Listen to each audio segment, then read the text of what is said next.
have a climate job when you're focused on activism. You can have a climate job when you're focused on policy. You can even be, working in a refugee work, given the amount of immigration that's going to be coming up with the climate crisis. And that can count as a climate job broadly. And if it has to do with technology, that can count as a climate tech job.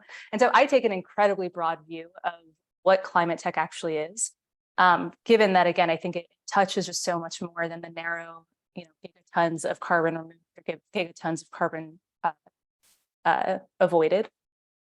And I think that the most important thing, the two most important things to keep in mind, and I'm sure we'll dig into both of these things, so I won't go too far into them, but one is there's space for everyone, right? And we actually want as many people as possible involved. That doesn't necessarily mean like get a new job or start a new thing. It could mean do something on the side, right? So we're going to talk about all those different ways that working in climate can look, whether it's your main thing or a side thing. Two, don't be intimidated because there are so many ways to get involved, and you can sort of start and go from there. And then three, I do think that going broad, understanding all the opportunity and understanding the space at large is great, but you want to pretty quickly start narrowing in on either industry that just catches your eye, or the skill set that you want to continue developing. And so I think taking those two, sort of one or the other or both, and again, going from pretty broad to then narrowing in fairly quickly. And so I think we'll talk about all those things, but that's generally how I think about climate tech at the sort of broadest to then the narrow scope. Yeah, I completely agree, Candice. I think one of the biggest misconceptions people have about climate work, people who are outside climate, is that they think that there is big industry and then there's climate somewhere on the side.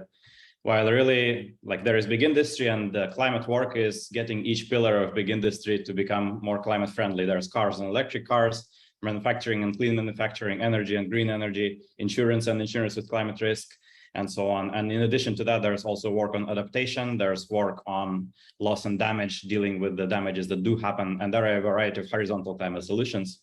So it's a big space. And I guess this is one challenging aspect about entering the space. I think many people, myself included at the beginning, want to find like the climate company and work for it. And unfortunately, such a thing doesn't exist. It's really everywhere in the economy. So you can't, like, there is no Google of climate yet. There is no like the climate company. And there probably won't be. There will be its analogs in every industry.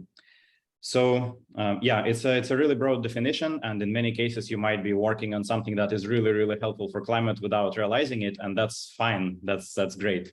Ideally, most people in the world who will be participating in this transition of the economy will probably not know or care that they're doing it for climate. For example, if you're, say, building schools building schools in a developing country, schools for women especially, that's, I think, the second most impactful climate solution as recognized by Drawdown. And you probably don't know that you're doing it for climate, and it probably doesn't matter to you, but it's really helpful. So to me, this means that getting people into climate work doesn't just mean getting people who are into climate work. It means rewiring the whole ecosystem to get people just funneled, the right people into the right places in the climate ecosystem, even if they don't know that they're doing it for climate or don't care. So for ourselves, we think as ourselves an organization that is focused on fostering this ecosystem. So we need to, I guess, come up with a definition of what climate work is for our purposes. And for our purposes, it's pretty much any sort of primary occupation that supports a climate solution as recognized by an expert. That's a bit of an aspirational definition, but for example, we cannot take the view that it's a job where the worker thinks it's for climate, because that would be like vastly limiting it to only cases where the worker knows or cares that it's for climate. Does that make sense? Eugene, when we first met, you said something to me that I've since repeated to so many people. It's kind of like a mantra of work on climate, which is like, how do you make climate mainstream? Because it is, right? It's just making people realize like it is everywhere, and it's a lens that like every job needs to have. I think about climate, especially when I began my journey like a year ago, as an intimidating place, as a world I was like an outsider to. And I think the most critical like mind shift that I went through was just realizing that like people want more people in climate. And so I think the most important thing I took away from looking back, and I would tell myself a year ago, is like, get the context that you need. Like what, like, you know, Work on Climate has these great starter packs, right? If you don't know where to start, you're like, I just need to like know the first thing about climate as a starting place. Like go to resources like that, go to terra.do, you know, listen to podcasts, like subscribe to newsletters. And then obviously like go to Project Drawdown and learn about the problem, learn about the solution set, and then find yourself like a community. Like I call it like finding a tribe to belong to. And there are lots of great ones out there. There's Work on Climate, there's MCJ, there is On Deck, there is Air Miners, and I'm sure we will dive into more of that. But you know, I'm a big believer in Maslow's hierarchy of needs. We all need like physiological safety, and climate is a big component of us having stable food and clean water and stable housing. But we also need love and belonging. If you're diving into climate for the first time, or you've been at it for a while, like just you got to surround yourself with people who also have that same passion. And I think the network effect will eventually have everyone realizing that like climate is the new economy, and like every job is a climate job. I love that. Thank you. And I especially resonate, Yin, with that element of like people that work in climate want more people working in climate. It's like such a welcoming environment, and it can seem intimidating, but as soon as you get started, you'll feel embraced. I can assure you of that. So we've talked a little bit now about just how broad climate tech is. You know, it's not just a single industry, it's an economy shift. And we've said, all right, every job can be a climate job. So actually, when we're talking about hiring for climate jobs, we're kind of talking about the entire talent marketplace. That's exciting, but also complex. I'm interested in what trends you're seeing when it comes to the transition of the talent ecosystem as a whole. Where are we headed next? And what types of collaboration do you think are needed to make a full talent marketplace transition like this successful? Yeah, I can talk a bit about this. So I talk to people who want to get into climate every day, so I have some visibility. So one trend I'm noticing just from people I'm talking to, probably like a year ago, I wouldn't meet anybody who's not already in climate and who even knew that climate jobs exist. Like I tell people that I work on getting people into climate jobs, and they're like, what? There are climate jobs? Today, it's not everybody. Today is just the majority of people I talk to, but it's not everyone anymore. So some shift in awareness is happening. There are some shifts in the ecosystem. There are certainly organizations popping up that are doing something to help the climate talent ecosystem. There's obviously ourselves and MCJ and On Deck, but there's climate-based, there's terra.do. There are specialized recruiting agencies popping up, such as Climate People. There is Green Work, who is focusing on transitioning the blue-collar workforce into climate. So this is happening, and something that warms my heart the most is that some mainstream organizations are beginning to focus on this too. For example, I'm going to be talking this week to somebody from a major recruiting platform, mainstream recruiting platform, that is developing a strategy for climate job seekers. And there are efforts in some schools, such as the Wharton and UPenn. They are specifically working on getting mainstream students into climate. While Stanford has a new sustainability school, I personally don't think that's the right approach. I think it should be in existing curriculums, but good for them for doing that anyway. So yeah, these are the shifts that I'm seeing. Yin, how about you?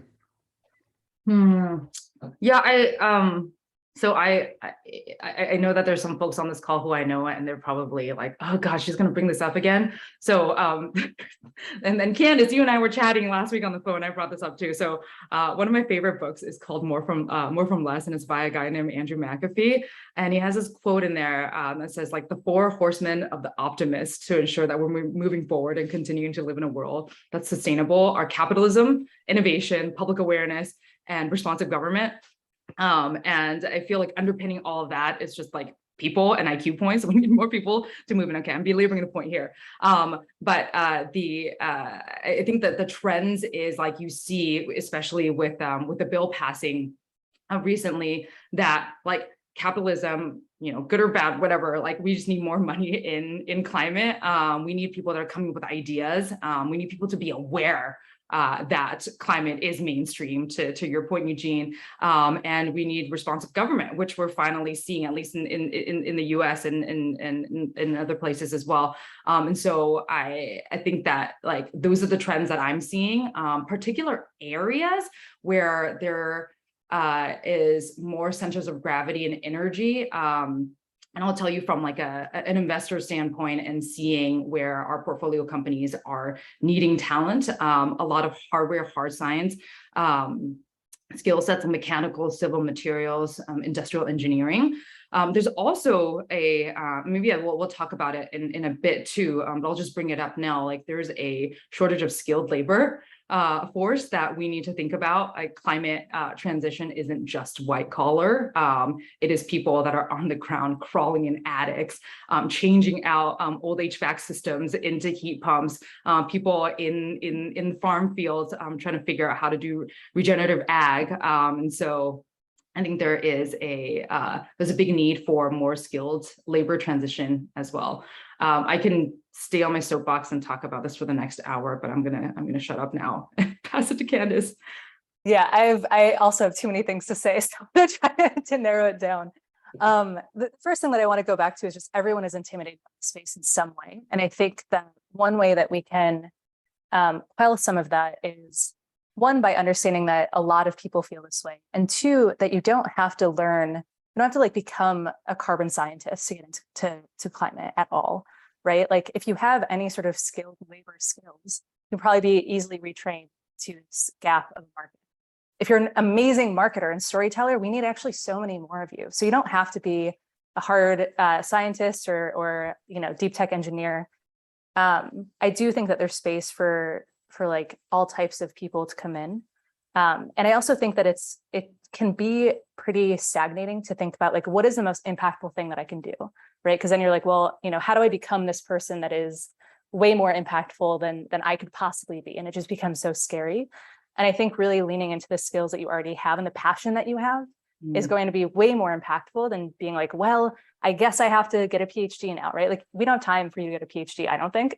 And you probably have, there are other people working on that. Like focus on your skills and focus on where you can make the biggest impact. And there, that skilled laborer is as impactful as that climate scientist. And I want like that. There is no argument in my world that could go against that. The other things that I want to touch on is the IRA bill is just such a fucking big deal. And we're finally we're in this moment where there's so much momentum when it comes to both the private sector and the government sector. And Yin, you and I did talk about this, about how I think that there's, we talk about like capitalism. I think that we have a kind of perverted capitalism in the US right now. And that actually thinking about how to use the private and the public sector to work together, how to think about actually like regulating and legitimizing some of the pieces of the climate industry that are the newest pieces, such that we can actually unlock federal dollars and unlock workforce development dollars and unlock all of these things that then essentially help capitalism do its thing and help the market sort of grow. And so I think that is one trend actually, is that there's so much momentum and there's hopefully going to be so much more money in this space from public dollars as well. And I think the sort of last thing that I'll say is there's also so much momentum around climate anxiety, which is, not great. We're seeing, if you think about climate and the sort of like feedback loops and the tipping points, right? Like all of a sudden we are seeing and will be seeing a lot more shitty things. And that's already happening and it's going to continue happening, right? Like we're hitting these points, which can be really devastating. And the only way that I know of to quell climate anxiety is to take action. So again, whether that's like activism on the side or deciding to come into this field in whatever way that looks like for you. I do think that's like a macro trend that we'll continue seeing, which is people feel climate anxiety and they're like, shit, the way to get around this is to actually take action. Thank you. Yeah, I feel like this has been a great summary of some of those macro trends, both good and bad. I'd love for our audience here to let's dive in a little bit further and let's get a little tactical here. So, many people interested in working on climate solutions are faced with a tough choice, which is, should I quit my job and find a climate job, or should I work to build sustainability into my current organization? Do you have any advice for people who are thinking about one of these paths over the other? And to Candice's point earlier, how do you figure out what's the right fit for your passion, for your skill set right now? Yeah, I can start. I think the most important thing in choosing this is being honest with yourself about the climate impact that you're going to have. It's important to understand what is it that you're going to be doing and where does it lay in the landscape of climate solutions. There are, for example, if you're going to be staying in your job, for heaven's sake, do not limit yourself just to reducing your company's emissions. For many companies, there are much better ways to use the business power of the company to help climate that could indeed be more impactful than taking a job at a different climate company. For example, say you're at Google, like maybe don't work on reducing the energy usage of your code. That's just not a lot of emissions, but maybe do work on the feature in Google Flight Search that shows you the emissions of the flights and causes people to choose flights that have less emissions. If you're at Autodesk, again, maybe don't work on composting food in the cafeteria, maybe work on creating software that helps people design energy efficient buildings.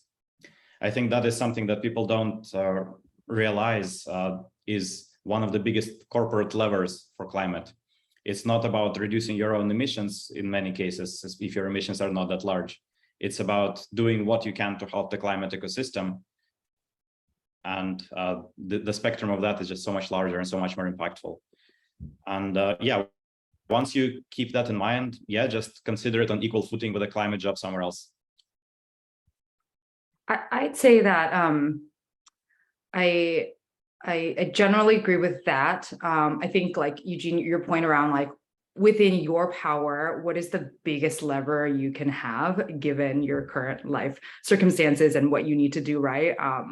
In order to maintain whatever lifestyle that you have. And I would add to that, just because you choose one path and you say I'm not going to just drop everything and then go and study climate and then find a job at a startup somewhere. I'm going to stay in my current job.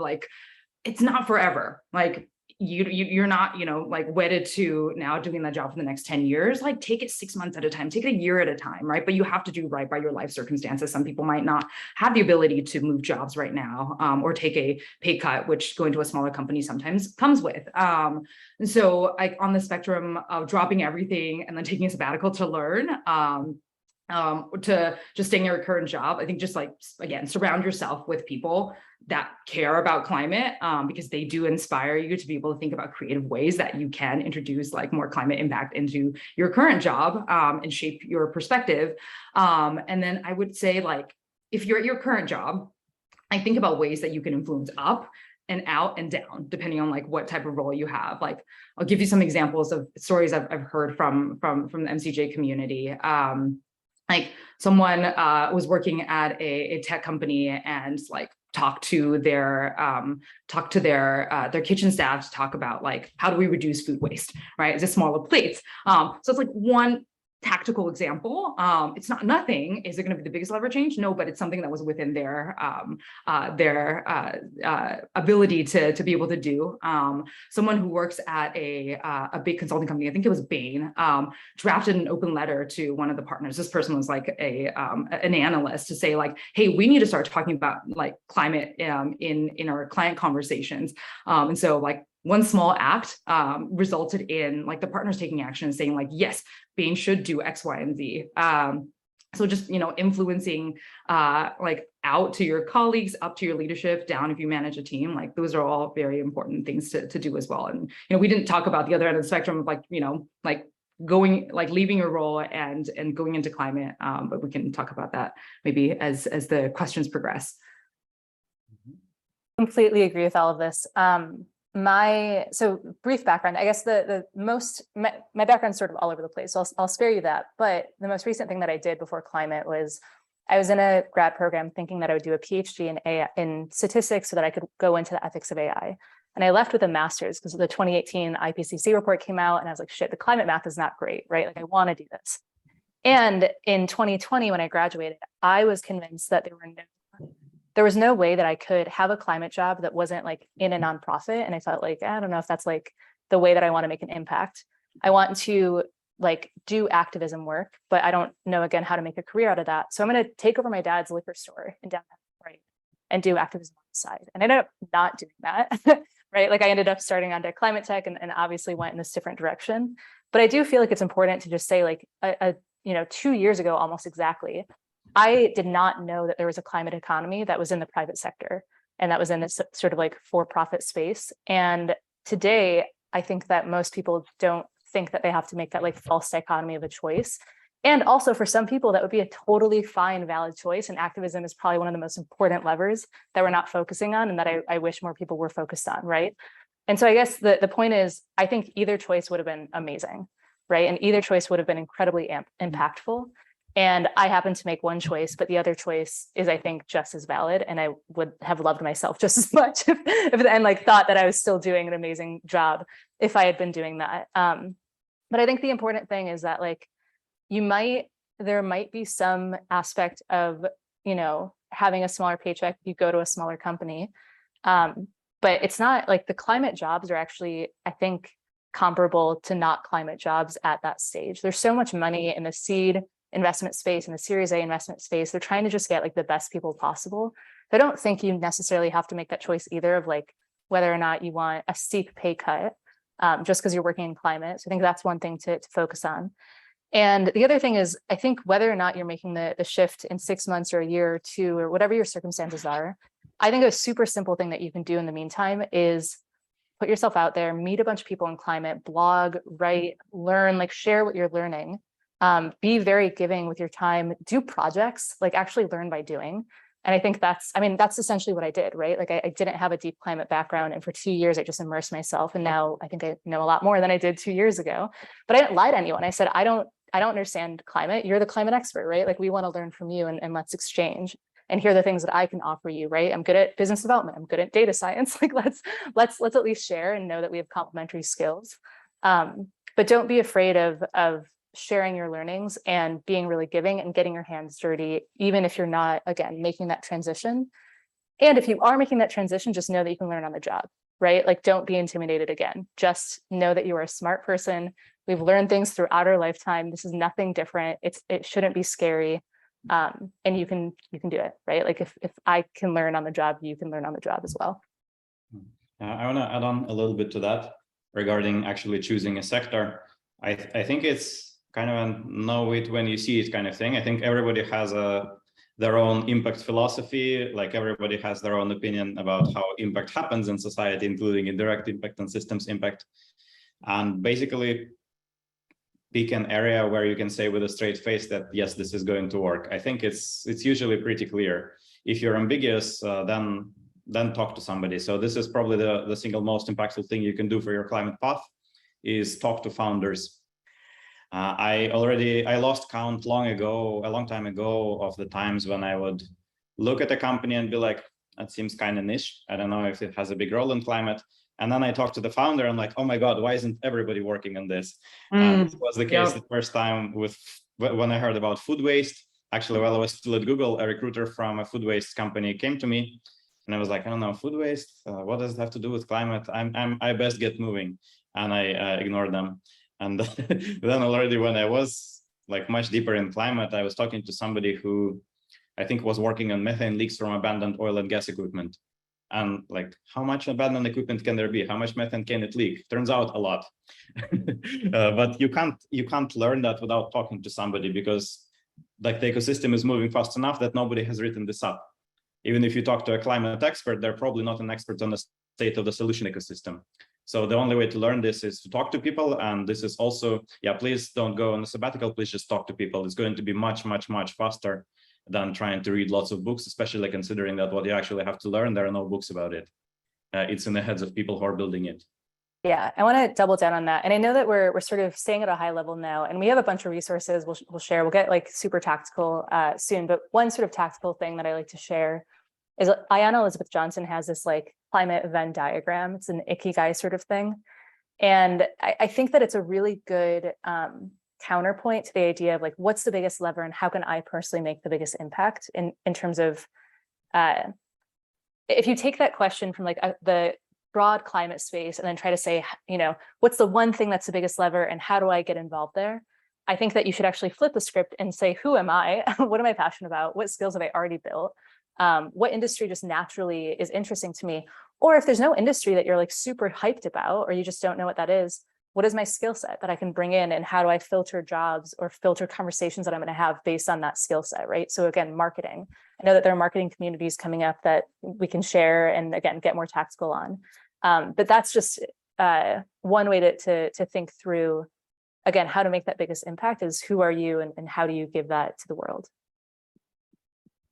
Thanks all. So many incredible pieces of advice and wisdom there that I'd love to dive into more, but for time, let's keep moving. The only one that I do want to just echo is this is a new and rapidly evolving space. And if you just dive in knowing nothing right now, maybe in 2 years, you'll be on a panel talking about how to get into climate tech. Like really, it can happen that fast. So just take the first step and it'll all kind of lead to the next thing. Jack, I'm so sorry. I forgot one thing that I do have to mention. So Candice, you're killing me. Do it. I know. Do it. No, but it's really important. So on the learning thing, and I think, again, I'm just so passionate about this, like you do not have to be an expert. And I'm going to quote Peter Reinhardt, who started Segment, which is this big tech company that took off. I actually don't know what they do, but I know it's a big deal. And he was a founder of that great team. And then he started Charm Industrial, which is like one of the only high quality carbon removal companies. Where it's like sort of permanent removal and all these things. And he came in and spoke to On-Deck Climate Tech, and he said this thing that I repeated so many times, told him I've repeated so many times, which is he just sat down for 6 months, and I think he did take a sabbatical, right? Like, so I think he was in the position to take that time. But let's say he could have done it over a year, half time. But he just went so deep. He talked to a bunch of people. He got to the point where he could read scientific articles and like actually understand. He created, he had like pieces of paper where he would just be like, maybe this idea could work, or maybe this idea could work. And maybe the ideas that he threw out could have worked, but they weren't right for him or his skill set, or he just wasn't as passionate about them. And he eventually landed on Charm Industrial as like the idea, the concept, and was the first person to actually like do that thing and create this company. And so his whole thing was you can actually like get a PhD level knowledge in 6 months if you just go 100% on a specific area. That going narrow is potentially sometimes more helpful than going broad. And I think, there are different reasons to go either way, but that when you go narrow, you then also maybe cross paths with like government regulation and all these like other things that you might not cross paths with when you go super broad.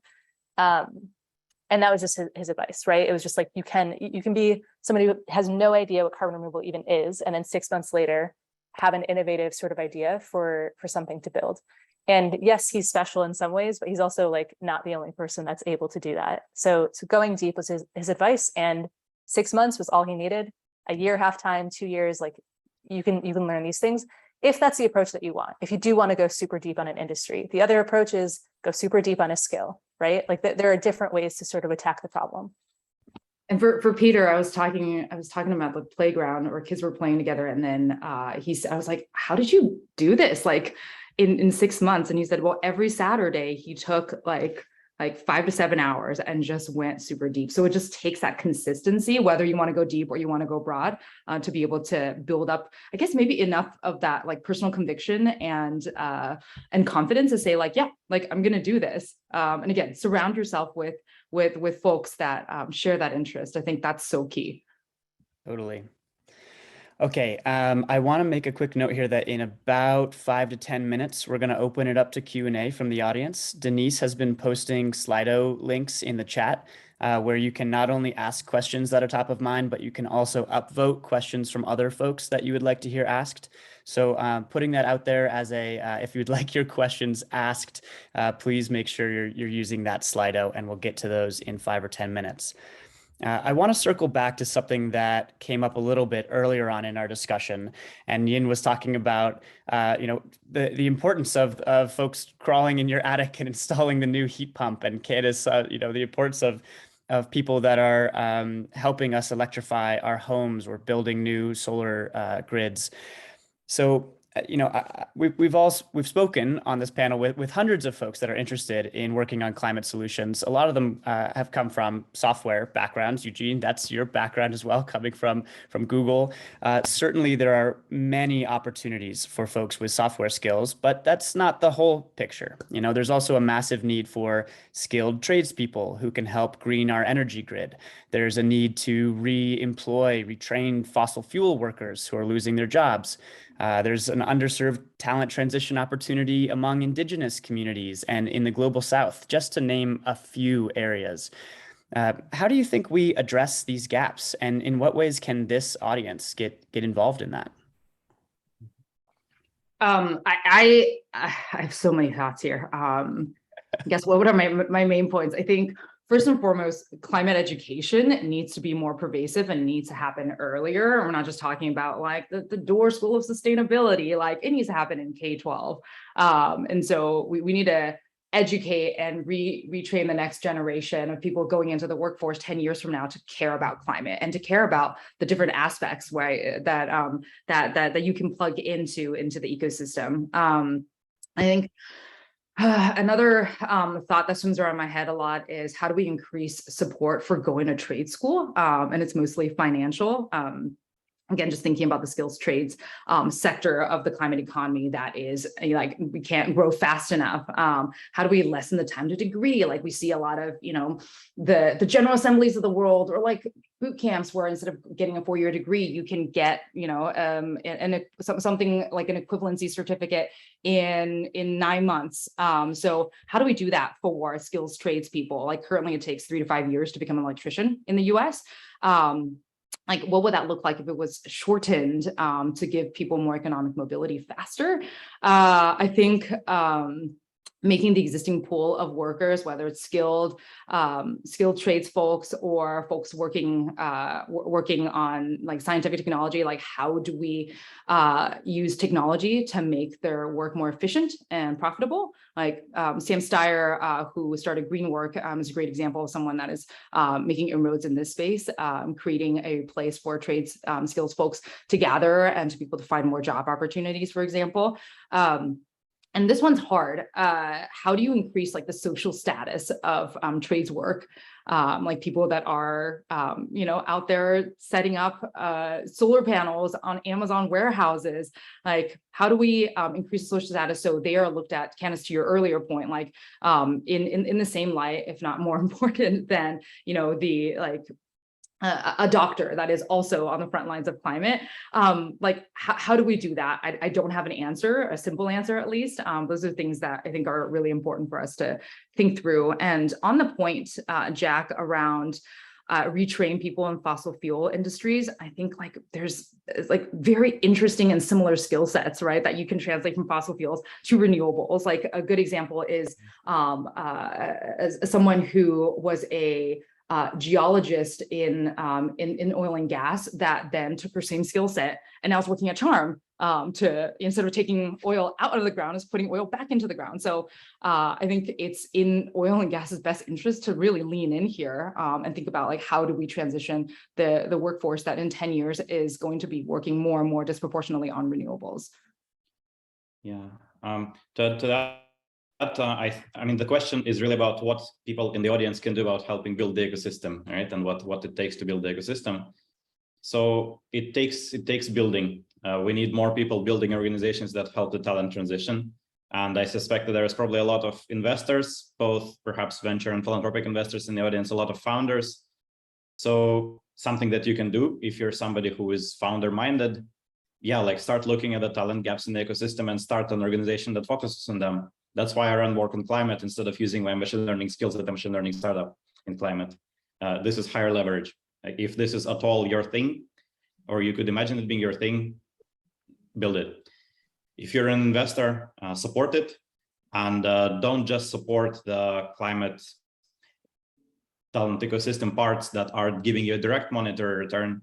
If you are an investor who invests into climate at all, the success of the solutions that you're supporting depends on them being able to find talent. Otherwise, the money that you invested in them, the money is there to pay somebody. The ecosystem needs to supply the talent, and if it's not supplying it, you need to support the efforts that will supply it. because it's not just about getting current people into climate jobs. It is indeed a lot about training. And it's not just about training for skilled trade. It's all over the place. It's, for example, I know that just the portfolio of one of the biggest climate VCs, just their portfolio needs more electrolyzer chemists than there exist. And this isn't something that you can do by raising awareness. This is something where you need a school to start training electrolyzer chemists and giving people PhDs in that stuff. So if you are somebody with power, you need to be talking to those who can make it happen and lobbying for it. You need to be investing in ecosystem efforts. Shameless plug, consider investing in us, but consider investing in others as well. So yeah, I want there to be more organizations working on this, and please support them and build new ones. And so one thing that I think about often is this sort of spectrum of beliefs in this space. And so we talked about, how do we think about like fossil fuel folks? How do we think about like indigenous communities? And I think that on one end of this spectrum that I think of is like the techno optimist that is like technology will save everything. We should continue having hypergrowth. We should, just technology again is like our savior. I think on the other side is this idea that like we should go, we should like take indigenous wisdom. We should have a focus on degrowth. We should like be more tribal, like that. It's almost like I'm seeing these sort of splits in the world, and there are more techno optimists in the climate tech world, and there are more people who are thinking about like degrowth and indigenous wisdom and like the activism side. And there's some tension there where, and even with the IRA bill, where like there's sort of tension between these different sides of the spectrum. And I like to take like a both and approach where like, let's take the best of both, right? Like, I don't think that either side of this like spectrum is completely right. I think that I'm very pro bringing people in from the fossil fuel industry who are legitimately interested in this, right? And like, this is not just greenwashing, but they really want to get in, to bring them in and to forget the fact that the oil and gas industry at large lied to us for years, right? Like, fuck that. Let's think about the people. Let's think about, whether or not they're genuine, and let's bring them in and not care about that. Let's think about, again, what we can take on both sides. And then let's think about government and like creating these regulated markets that then allow for tradespeople and trade schools and actually like fund community colleges. And again, all these like sort of those pieces, and also can help on the sort of techno optimist side in terms of R&D. Like I think government really is a key piece. And the last thing that I'll say is just like climate people are the best people that I've met, right? And I sort of worry about this space growing and assholes coming into the space and be like, oh, there's money in the space. Let's get into climate. Like, oh, it sounds so cool. I'm going to say I'm in climate. And I don't think I've seen that happen quite yet. And I hope it never actually happens and that it's all just like very genuine people. But I think because so many people that I've met are just like really good people, we can start leading the way of just saying like skilled trade work is like, and tradespeople are actually as important as like VCs, right? And there are actually more VCs than we probably, and not that there are more VCs that we need, but there's a lot of fucking money in VC, right? And there are a lot of companies that they want to see started. We actually need a lot more tradespeople than we have. And so if you look at like the imbalance, I don't really know, I haven't done the math, but like look at the imbalance, maybe tradespeople or a certain type are like actually more impactful. And like, that's a kind of mind-blowing thing to think about.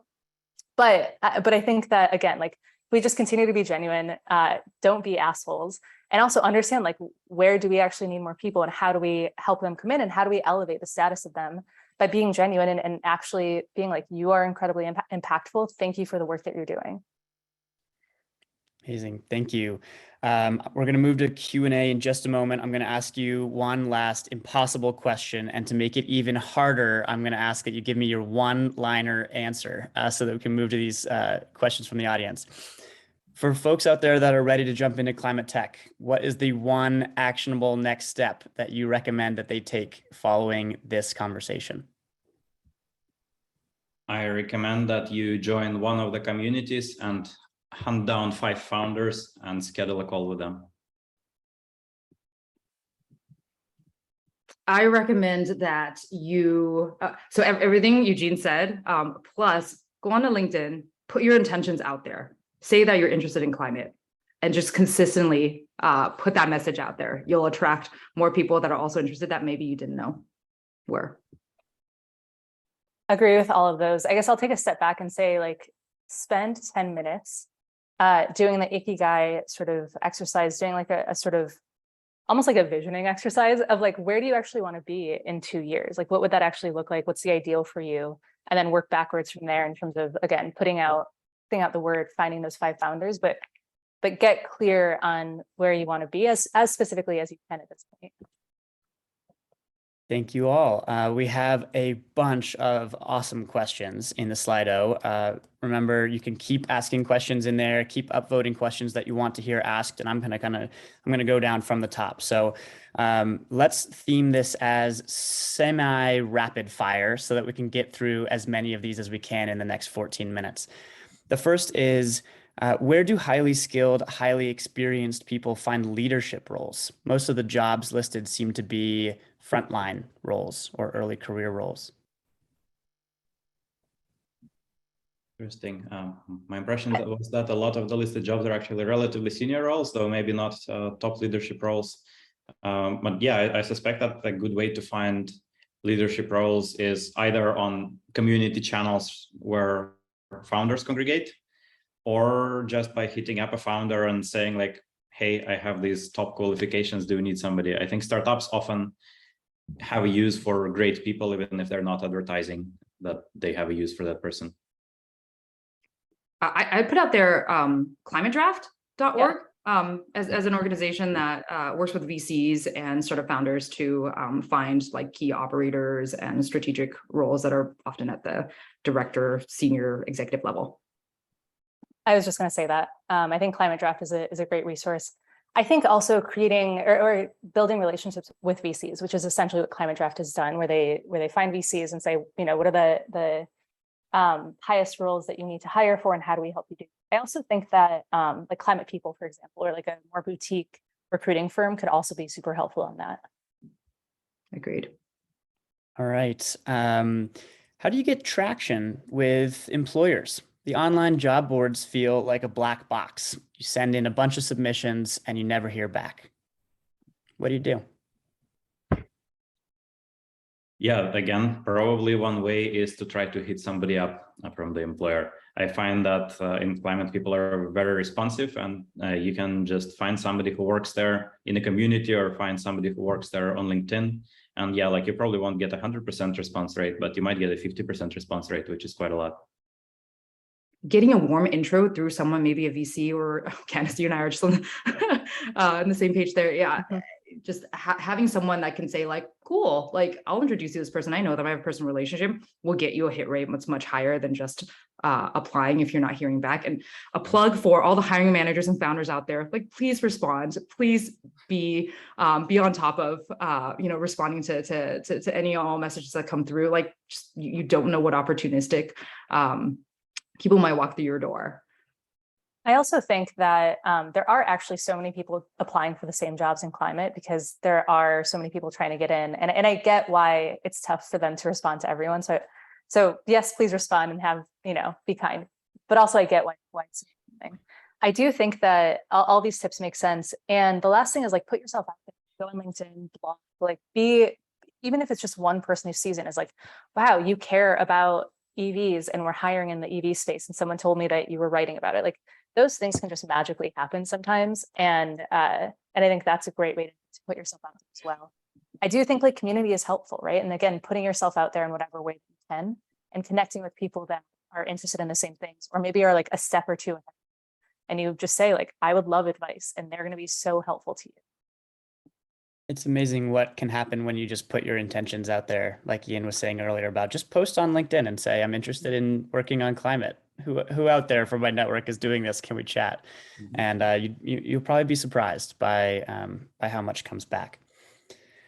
All right, Eugene, I think this one is not mentioned specifically for you, but I think you're well suited to address it since you talked about go talk to founders. So what are some tips on how to frame a conversation with founders? How do you approach these really busy people in a way that doesn't just feel like cold calling and asking for a job? Mm-hmm. Yeah, approach it not as asking them for a job, but as learning about their space. I think, like we already discussed here, everybody in Climate is interested in getting more people into Climate, especially more passionate and curious people. So if you signal that you're serious about learning the area that the founder is working in. If you come to them and say like, hey, like you're working on this methane leaks thing, that sounds cool, but I can't find information about why this is, how much impact there is, or like what are the open problems there. Can we talk? I'm looking for a job, by the way. Maybe I can refer somebody. So yeah, just like make it personal and curious. Yeah, I'll pile on to that. I think be as specific as you can. Show that you've done some research, right? Like I was thinking about this very niche thing that you guys are doing, couldn't find it. Would love, either over email or over a call. Like be very understanding if they say no. I think the worst thing that you can do is say like, I would love 30 minutes of your time today or tomorrow, like, and then like, okay, we'll talk soon. And like being just a bit too not understanding of the fact that they probably don't have a ton of time. I was thinking about Ramit Sethi, who wrote, I Will Teach You to Be Rich. It's like the scammiest sort of title, but actually is like a personal finance book. And this is literally 10 years ago, thinking about first jobs, and it just popped up. But he has this idea of a briefcase approach, which actually is brilliant, where you come into a conversation having done a shit ton of research and been like, how do you think about this problem? Here's one way that I would think about it. And you essentially like do some little amount of work before you even have a conversation. And I think the main thing is, how do you add value, right? And so even just saying, here's something that I thought about, have you thought about it, right? Don't be presumptuous. Or two, like Eugene, you said, like, it looks like you're hiring. I would love to be able to tell people what you're doing. Can we talk more so that I can like have a better approach to that? And then in the call, if it seems like a good role for you, you just sort of put yourself out there, like, but be helpful first and give first. Great. And if you want like a quick tip, what I did before talking to, I think I talked to like 30 different founders when I was going on my journey. I just like find whatever podcast they had been on, and then just listen to it like at 2x speed, a day or two before the call, just to like study up really quickly. I'm a slow reader, to be able to get into their mindset, and understand why founder X decided to go on this path, and be able to like start up a conversation that way. Yeah, it's helpful not to ask them the same questions they've heard a million times already, and to be able to build off of something like that podcast interview that you can kind of go to the next level. All right, for specialists who have leadership experience, for example, marketing, communications, what do you think about entering the climate space as a consultant or freelancer at first, as opposed to through a full-time role? I think it's a great idea, with like functions like marketing and comms, in the very early stages of some pre-seed companies. They might not need that or know that they need that that type of function yet, and so being able to come in to say like, hey, this is a pretty discrete project, like you need to build your boilerplate, or you need to figure out how to position this particular thing on your website, being able to get in and being able to trial them to say like, oh, I really like this team, they really like me, and then that could lead to something full-time later on. Or it can inform that, oh, this is something that I really enjoy and I want to do it for other companies in the same space. So as companies mature, I would say like Series A and beyond, they might start needing to build those functions. And so for you to be able to test out like different fits is a smart idea. Yeah, I agree. And I think in the same way that like the Ramit Sethi advice is like very industry agnostic, I think that some of the same sort of tips that you would get in any other industry totally apply here. So if consulting is, if you want to try out different jobs, try out different companies, see if you like them, or you just don't, you don't want to work full time, you want like a 20-hour side gig, absolutely do it. Yeah, this is an approach that I personally took before joining Candice at On Deck. I launched a consulting firm. I said I want to do more impact-focused work. I think that education, healthcare, and climate are three potential areas where I could do that. And I started with some research and education, like we were just talking about. I started reaching out to founders in those spaces and saying, hey, can we work together on a contract basis for a few months and see how it goes? Pretty quickly fell in love with the climate space, and here I am. But I found it to be a pretty effective way of getting in. Okay, 5 minutes left. We're gonna increase the pace even and try to get through a few more of these. So what's one of the biggest challenges you see for climate tech in the next 10 years? I'll go first. I do think that like deployment, later stage capital, like the unlocking that, because we have so many startups right now, we have a lot of investment, the seed and Series A. I personally am super interested in how do we unlock deployment capital later on. So first of a kind project finance is somewhere that I want to go deep in. just having more growth capital and like a maturing industry. How do we do, unlock it both on from a finance perspective, from like a workforce perspective? What do we need to do to make sure that this matures really well? Yeah, I'm just gonna double down on my point that the talent ecosystem is a critical part of this, and it's it's not mature. We really need to build it. The rest of the climate ecosystem is more mature than the talent ecosystem, and we seriously need to build it. And it's a big challenge because there are parts of it where there is a hard problem and nobody's solving it. For example, like this shortage of PhDs in the things that we need to build. Right. So I think this is going to be a significant challenge.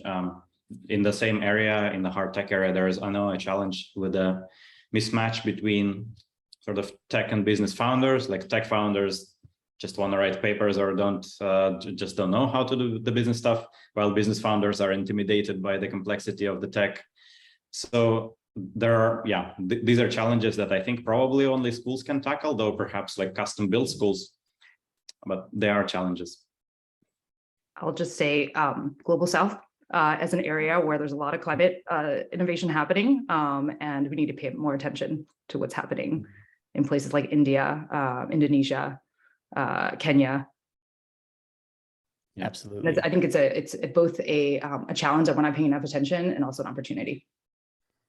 Huge opportunity. All right. A confusing kind of disparity here between the statement that there's a space for everyone in climate, and then a lot of these climate job postings asking for climate experience. How do you deal with that? And I wish we'd had more time to talk about hiring managers earlier on in this conversation and the role that they can play in this, but maybe we can touch briefly on that here. How do you deal with a job that asks for climate experience? Yeah, if the job is justified in asking for it, then you get the climate experience. So it is true that there is room for all kinds of roles in climate, but that doesn't mean that all roles in climate don't require climate expertise. Of course, some of them do require it. And if you want one of those, you'll need to get it. It just might be not that hard. Like there might be some classes you can take. There are classes on at least some parts of the climate space. You might be able to just learn something by talking to people or doing some kind of side projects. Or you could just reach out to the person who has this job and ask them, how do I learn this? Yeah, just quickly, I would say apply anyway and explain why it doesn't need climate experience. If you believe that it doesn't, right? If it does, I agree with Eugene, either get that experience or move on to a different one. The other thing is know that, the economy today is going to look different than the climate economy tomorrow. I think that it's just going to rapidly expand, and they're going to be, an increase in job that is exponential that we could not imagine today. And so just keep plugging away and know that in 6 months to 12 months, I think it'll be a different landscape that hopefully looks different than it does today. And most of those jobs are could include you. And then the last thing is just broaden your definition of a climate job, right? Go to different companies where you feel like they are actually doing climate work, but other people don't see it as climate work. And you're this is how I'm going to make my climate impact. And I think that again gives you an edge of seeing climate impact in places that other people might not naturally see it, but it actually fits, right? Whether it's risk management, again, refugee work, women's work. If that's interesting to you, then go to those jobs and know that you're doing climate work. Climate experience is in most cases is climate context. So as long as you have some of that, please apply.